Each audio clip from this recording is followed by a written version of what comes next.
आप ये समझ लीजिए कि उसके जीवन से शत्रुओं का नाश हो जाता है।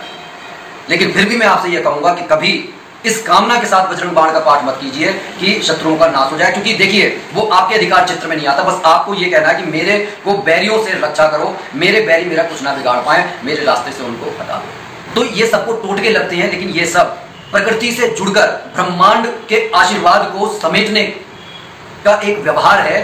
मंगलवार को महाबली हनुमान जी के निमित्त कोई भी उपाय आप कर सकते हैं, चाहे आपके कोई शत्रु हो, आर्थिक तंगी हो, या नौकरी में आपकी पदोन्नति ना हो रही हो, या रिश्तों में कड़वाहट हो, या फिर बच्चे जो है वह स्टडी में परेशान हो रहे हो, वो फोकस ना लगा पा रहे हो, या उनके आपको ऐसा लग रहा हो कि वो संस्कारवान नहीं हो रहे हैं और वह उल्टे सीधे रास्ते पर जा रहे हैं, तो हर चीज के उपाय आप कर सकते हैं। बस शुभ समय और शुभ मुहूर्त में हनुमान बाबा की ज्यादा कृपा मिलती है, क्योंकि ऐसा माना जाता है कि जेठ के महीने में हनुमान बाबा प्रभु श्री राम से मिले थे, तो इसलिए वह अपने भक्तों को भी वही एहसास दिलवाना चाहते हैं जो अपने स्वामी से मिलकर वह प्रफुल्लित होते हैं। हमारे सभी YouTube फैमिली को बहुत बहुत जय जय श्री सीताराम। देखिए 3 जून को आने वाला मंगलवार बेहद खास है। दरअसल सारे के सारे जो बड़े मंगलवार हैं उनमें सबसे बड़ी खास बात यही है कि यहाँ पर जब भी हम हनुमान जी की पूजा करते हैं तो उनकी बहुतायत में हमारे को कृपा मिलती है।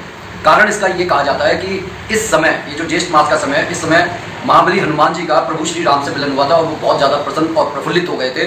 तो उसी तरीके से वो भी अपने भक्तों पर कृपा लुटाकर उनको बेहद प्रफुल्लित कर देना चाहते हैं। लेकिन कार्य उसी के सफल होते हैं जो अपने मन में किसी और के लिए बैरभाव नहीं रखता, जिसके मन में दूसरों के प्रति बैरभाव होता है, जो अपने वाणी को कटु रखते हैं। दरअसल वो अपने बुद्ध को खराब करते हैं, और जो स्त्रियों का सम्मान नहीं करते वो अपने शुक्र को खराब करते हैं, और जो मतलब गंदे बने रहते हैं वो अपने राहु और केतु को खराब करते हैं। जो आलस में बने रहते हैं वो अपने शनि को भी खराब कर रहे हैं, जो गलत काम कर रहे हैं वो भी अपने शनि को खराब कर रहे हैं।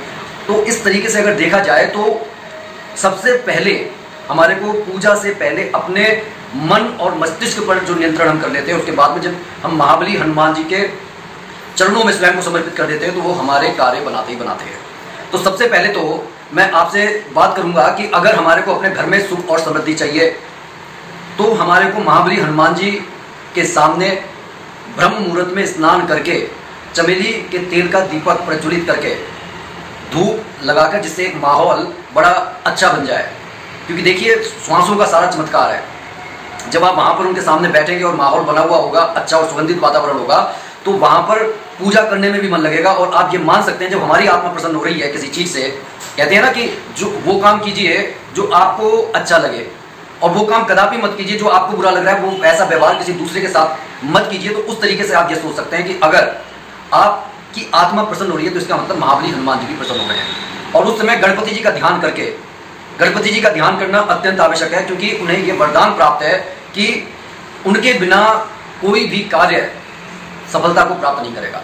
तो आपको पूरी विनम्रता के साथ, पूरी श्रद्धा और विश्वास के साथ सबसे पहले गणपति जी को याद कर लेना है। उसके बाद महाबली हनुमान जी के स्वामी प्रभु श्री राम को याद कर लेना है, जो इस सारे ब्रह्मांड के नायक हैं, जिन्होंने इस जैसी पता नहीं कितनी सृष्टियों का निर्माण किया है। राम जी को याद करने के लिए आप ओम राम रामाय नमः मंत्र का जाप चाहे 11 बार कर लें, 108 बार कर लें और अच्छी बात है। या फिर आप श्री राम स्तुति कर सकते हैं, श्री रामचंद्र कृपाल भजुमन हरण भव भय दारुणम। इस तरीके से आप पूरे लय के साथ जब प्रभु श्री राम को याद करते हैं तो हमारे को राम जी के साथ में हनुमान जी का भी आशीर्वाद मिलता है। क्योंकि अगर ऐसा ना होता तो तुलसीदास जी अपने हनुमान चालीसा में ये कभी नहीं लिखते कि पवन तनय संकट हरण मंगल मूर्ति रूप राम लखन सीता सहित हृदय बसौ सुख। तो हमारे को अच्छा एक बात और ध्यान रखनी है, कभी हमारे को ये नहीं, अपने आप पर ये अभिमान नहीं करना चाहिए कि मेरे को सुंदरकांड जो है वो रटा पड़ा है, हनुमान चालीसा रटी पड़ी है। शास्त्र जो होते हैं वो किसी के अधीन नहीं होते हैं। जिस दिन ये अहंकार आता है, आप हनुमान जी की पूजा करने बैठ जाएं, आपको पता चल जाएगा कि इतना अच्छा और शार्प दिमाग होते हुए भी जिस चीज का आप जीवन भर उच्चारण करते आ रहे हैं वो आपके दिमाग से एकदम से स्किप हो जाएगी। तो पूरे मतलब हमारे को महाबली हनुमान जी के अंदर जो विनम्रता का गुण है, जो अष्ट सिद्धि और नवनिधियों का होने के बाद भी, जो बल बुद्धि के मतलब अतुलित धाम होने के बाद भी जो विनम्रता है, वो क्या कहते हैं कि जो कुछ मेरे द्वारा हो पा रहा है वो प्रभु श्री राम की कृपा से हो रहा है। तो हमारे को भी ये समझना चाहिए कि मेरे जीवन में जो कुछ हो रहा है प्रभु श्री राम की कृपा से हो रहा है, हनुमान जी की कृपा से हो रहा है। और इस तरीके से आप फिर हनुमान चालीसा का एक बार पाठ कर लीजिए। और राम जी का संपुट लगाकर इतने से ही अब जब हनुमान चालीसा पढ़ने के बाद में प्रभु श्री राम का संपुट लगाने के बाद जब हनुमान जी की आरती कर लेते हैं तो इतने से ही आपको आशीर्वाद मिलने लगता है, घर में सुख और समृद्धि आने लगती है। अब वो भयंकर उपाय कि अगर आपके शत्रुओं ने आपको परेशान किया हुआ है और आप मतलब कुछ आपको कोई शॉर्ट आउट नहीं मिल रहा है उसका, आप ये चाहते हैं कि भैया ये काम आसानी से हो जाए, मेरे को बिना बात के ये जो गाली गलौज मार धाड़ ये ना हो और वो शत्रु अपने आप रास्ते से हट जाए, तब आपको महाबली हनुमान जी के पंचमुखी रूप का स्मरण करके या फिर उनकी मूर्ति लाकर रखें। हालांकि मैं यही कहता हूं कि आप अपने हृदय में धारण कर लें, वो सबसे अच्छी बात है। उनको हृदय में धारण करने के बाद में आप 11 बार हनुमान चालीसा का पाठ करें। ये वो पंचमुखी रूप है जिन्होंने अहि रावण की कैद से प्रभु श्री राम को और लक्ष्मण को मुक्ति दिलवाई थी। और वो मुक्ति दिलाना कोई आसान काम नहीं था, क्योंकि उन्हें पकड़कर अहि रावण लेकर गया था। वो अहि रावण जिसकी मृत्यु तब तक नहीं हो सकती थी जब तक 5 दिए बुझा ना दिए जाएं, और वो 5 दिए अलग अलग दिशाओं में रखे हुए थे जिन्हें एक साथ बुझाना था। इसलिए महाबली हनुमान जी ने रौद्र रूप धारण किया। उनके उन 5 रूपों में हयग्रीव का रूप है, नरसिंह का रूप है, वराह का रूप है, एक गरुड़ का रूप है। तो उन्होंने ये 5 रूप लेकर और 5 दिशाओं में उनके ये मुख गए और उन 5 दियों को बुझा दिया, जिससे अहि रावण की मृत्यु हुई और प्रभु श्री राम और लक्ष्मण को युद्ध स्थल में वापस लेकर आ गए थे। तो कहने का ये अर्थ है कि अगर जीवन में कोई बैरी बहुत ज़्यादा परेशान कर रहा है, आपको उसका सॉल्यूशन नहीं मिल रहा है, तो आप उस समय महाबली हनुमान जी के इस रूप को मन में धारण करके या तो 11 बार हनुमान चालीसा का पाठ कर लें या फिर एक ही बार बजरंग बाण का पाठ कर लें। बजरंग बाण का पाठ जो कर लेता है, आप ये समझ लीजिए कि उसके जीवन से शत्रुओं का नाश हो जाता है।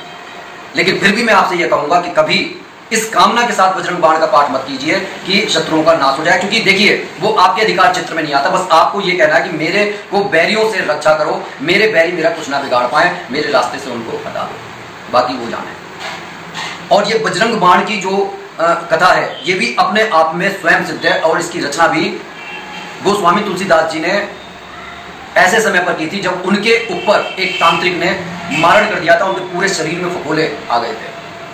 और तब उन्होंने प्रभु श्री राम को याद करके उनकी ही प्रेरणा से, क्योंकि देखिए स्वामी भी चाहते हैं कि उनके सेवक का नाम, उनकी ही प्रेरणा से बजरंग बाण का जो है उसकी रचना की और उनको ये उन फोड़ों से जो फफोले पड़े हुए थे शरीर पर, उनसे मुक्ति मिली। और ये जो मारण करने वाले के पास ही ये लौट कर चली गई, जिससे महाबली हनुमान, देखिए वही मैं कह रहा हूं कि आपको सुरक्षा मिलेगी अगर आप श्रद्धा और विश्वास के साथ करते हैं। अब अपने घर में प्रभु श्री राम, हनुमान जी, माता जानकी, इन सबकी कृपा पाने के लिए आप एक छोटा सा चाहे टोटका कह लीजिए। देखिए टोटका कुछ नहीं होता है, सिर्फ ये सब चीजें हमारे जीवन में कुछ बैलेंस लाती हैं। जैसे कि आपके जीभ पर जब नमक का स्वाद आ जाता है तो आपको लगता है कि हाँ जी चीज नमकीन है। जब मुंह पर आपके कोई चीनी डाल देता है तो ऐसा लगता है कि हाँ जी मीठा है। लेकिन बिना आस्था विश्वास के ये उपाय काम इसलिए नहीं करते, जैसे कि कोई चींटी मीठे पहाड़ पर चढ़ रही हो लेकिन उसने अपने मुंह में नमक की डली डाल रखी हो तो उसे उस मीठे पहाड़ का एहसास नहीं होगा। बिल्कुल ऐसी स्थिति हमारी हो जाती है। हम ये चाहते तो हैं कि हमारे जीवन में कल्याण हो, हमारे जीवन में धन संपदा की बरकत हो, रिश्तों में सुधार हो, लेकिन कहीं ना कहीं हम भ्रमित हो जाते हैं। हमारे मन में ये संशय होता है यार ये सब टोना टोटका बेकार की चीज है, और फिर और आगे निकल जाते हैं कि भगवान नाम की चीज नहीं है। हमने जो कुछ आज तक पाया मेहनत से पाया है, अगर अब बुरा समय चल रहा है तो भैया ये भी मेहनत से जाएगा। लेकिन हकीकत ये है कि बिना भगवान की शरण में जाए किसी का उद्धार आज तक नहीं हुआ।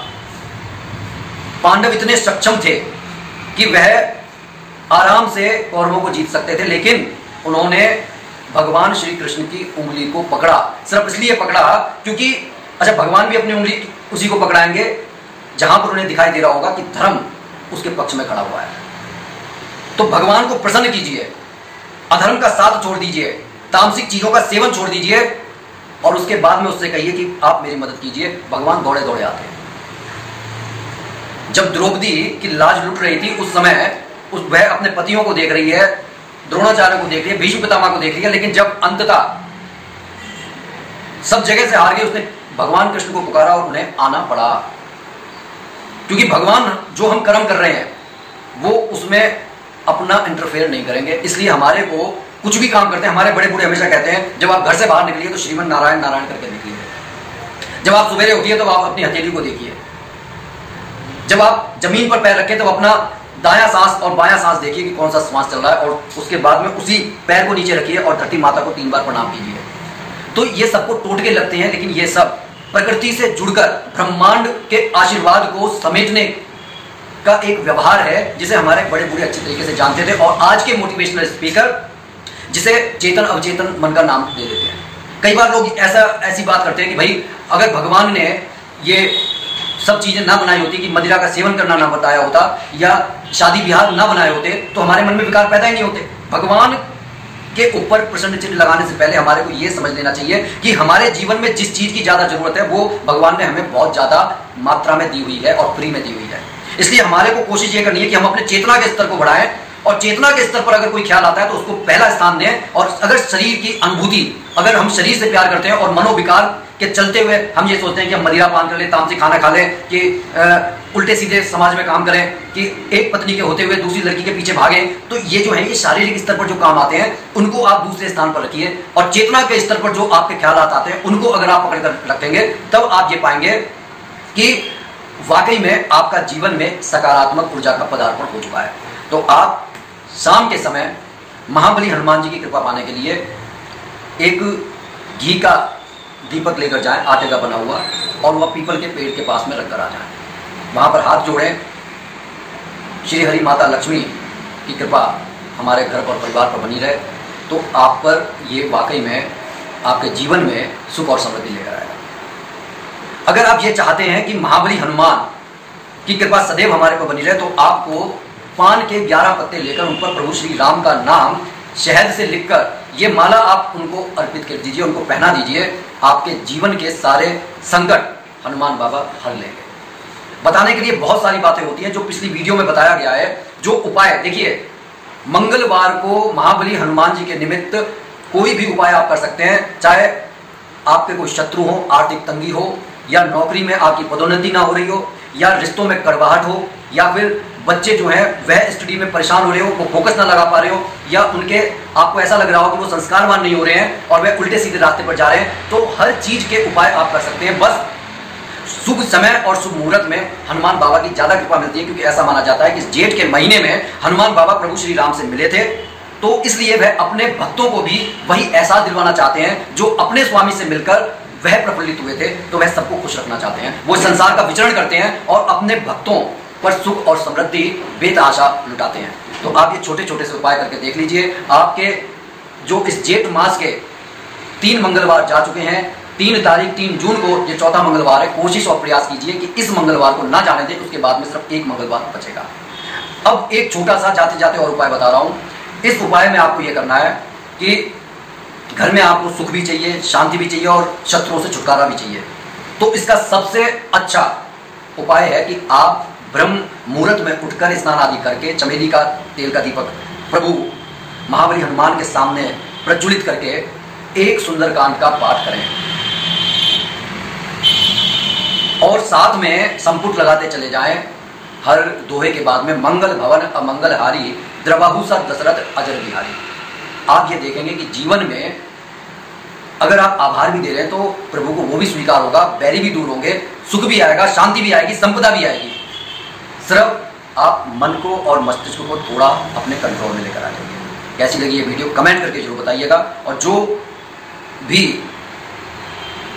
हमारे साथ में नए भाई बंधु जुड़े हैं इस चैनल को सब्सक्राइब जरूर कर लें, और लाइक शेयर कमेंट करना ना भूलें। बोलिए जय जय श्री सीताराम।